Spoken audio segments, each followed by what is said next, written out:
আসসালামু আলাইকুম। ভিডিওটা স্টার্ট করেছি রান্না বান্না দিয়ে। এই যে ফুলকপি আলুর তরকারি রান্না করছি। এটা ফুলকপিটা সেদিনকে কেটে রেখেছিলাম, মটরশুঁটি পেঁয়াজকলি সব কেটে ফ্রিজে রাখা ছিল বলে রান্নাটা তাড়াতাড়ি বসিয়ে দিয়েছিলাম। বাড়িতে ডিম ছিল না, ছেলের হাত দিয়ে ডিমটা আনিয়ে নিলাম। এই যে ডিম নিয়ে রান্না করব। ডিম তো সেরকমভাবে ছেলে খুব একটা পছন্দ করে না, তাও অল্প করে রান্না করছি, দুজন তো খাবো।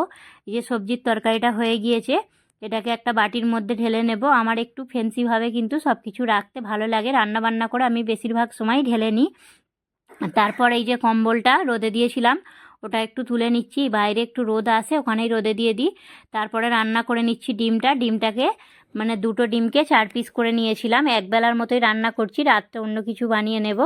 তাই ডিমটাকে প্রথম সিদ্ধ করে ভেজে নিলাম। ওই তেলেতে আরেকটু তেল মিশিয়ে দিয়ে দিলাম পেঁয়াজ কুচি।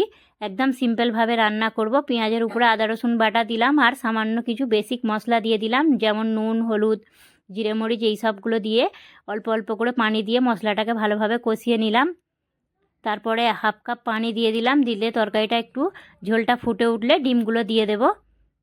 ভেজে রাখা ডিম দিয়ে রান্না করতে কিন্তু একদম খুব সহজেই রান্নাটা হয়ে যায়, 10 থেকে 15 মিনিট লাগে। উপর থেকে একটু কাসুরি মেথি আর ধনিয়া পাতা দিয়ে দিয়েছিলাম। রান্নাটা হয়ে গিয়েছে, এটাকেও ঢেলে নিচ্ছি। রান্না বান্না করে আমি সব কিছু একটু ঢেলে রেখে হবে পরের ভিডিওতে। ততক্ষণ পর্যন্ত সবাই ভালো থাকবে। আল্লাহ হাফেজ।